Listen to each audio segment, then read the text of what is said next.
Hey, just finished shooting an ad with Denny Buderus here at Singo's Wholesale Meets in Newcastle. We're going to catch up with Denny in a minute and ask him what's it like being back from the UK, joining the Newcastle Knights. Well, Bedsy, you know I'm not a Knights fan, but I'm going to have to support them again. You're back.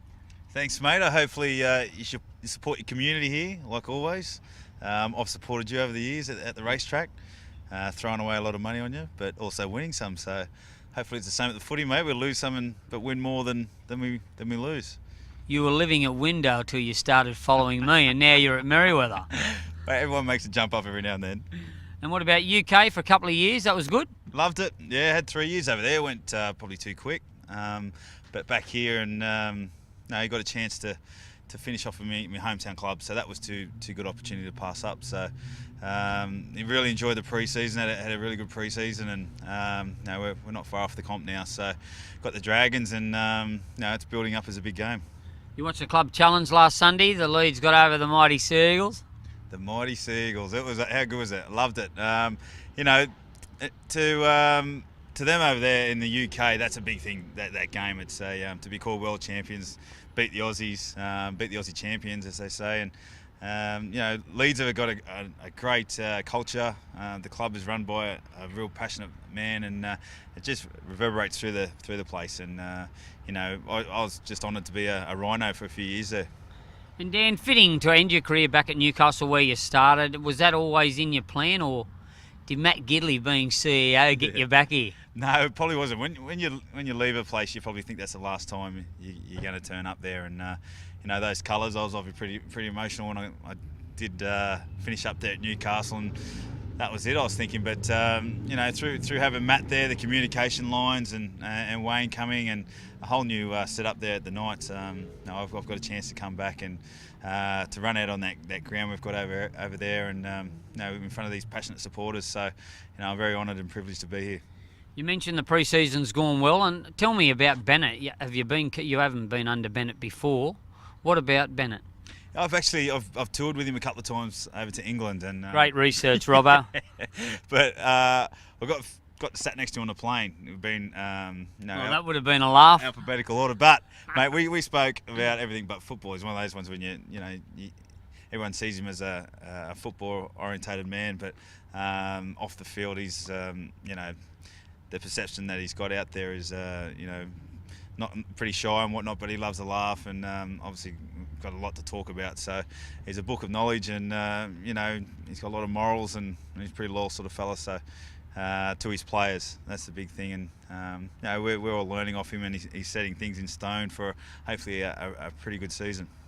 Last year, you see Aquila Uarte, Kurt Gidley, they had a good year, but the Knights, did you watch it last year, and what do you think this year?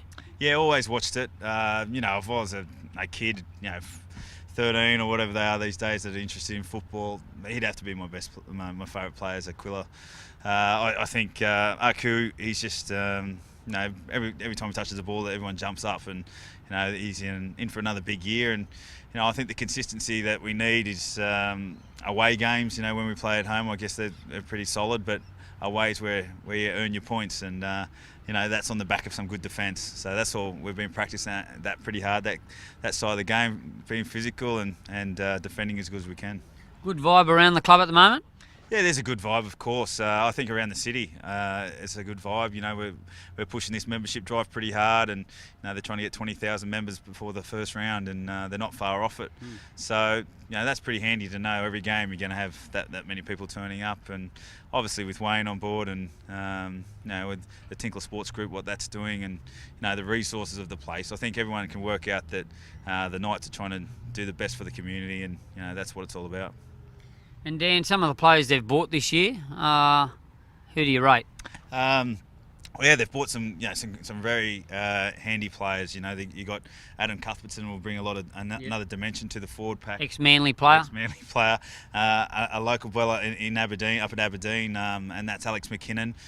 Keep an eye out for him. He's going to have a big season. He's a young kid, and then Darius Boyd. Obviously, Darius goes without saying, one of the highest profile players that we've bought. But I'm just giving you a couple of names probably that you never heard of for a while. But and then there's obviously you heard of Cuthbert on that, but on the young kids you look for Alex, and then a bloke called Corbin Sims. Corbin's the brother of obviously Ashton and Tariq. Yeah. So yeah, they're a pretty talented family, and there's some names to keep an eye out for. I haven't got a gay bone in my body, but Sims, he tests me when he takes his shirt off. What about how cut them two boys are? Mate, the whole family, yeah, they're. What, his mum's cut too? I think so. The mum's pretty cut, I'd imagine. We've got to get it from somewhere. But no, nice, great bloke, Sims, and I can imagine the brothers will be the same. And Dan, what about the Blues? Haven't won for a couple of years. Is State of Origin in the back of your mind, or if you are asked, are you up for it?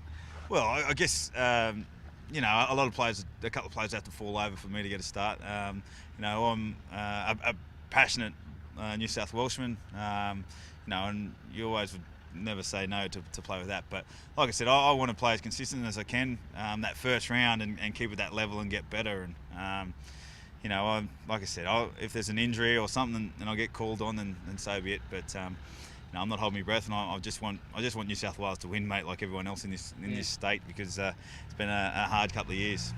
You've seen the trials all year. You've seen the trials all month. Any teams hard to beat? Think how you answer this, Dan. Yeah, well, trials are hard to get a read on, but I think the best thing about this competition, and I think there's everyone can win this competition, and that's why no one's ever won a back-to-back title here in the NRL. So that's a big thing they can market this game on, and we're as good as any team, and you talk to any fan, you talk to yourself, you're going to say Manly. So that's why everyone's so the season's got so much interest, because they think any team can win. Dan, 12 months ago you're sitting in the UK enjoying life at Leeds. If someone told you 12 months' time you'd be playing back for the Knights and doing ads for Singo Meats, what would you have said?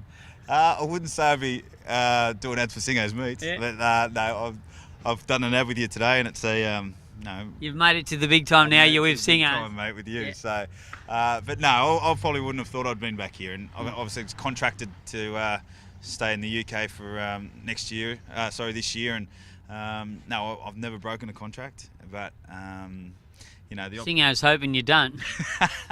But the opportunity was too good to refuse to come back home. So, the major thing I wanted to make sure was going to be fair on Leeds, and they got what they wanted out of it. So, like I said, I'm a pretty loyal fella, but the opportunity to come back home was just too good.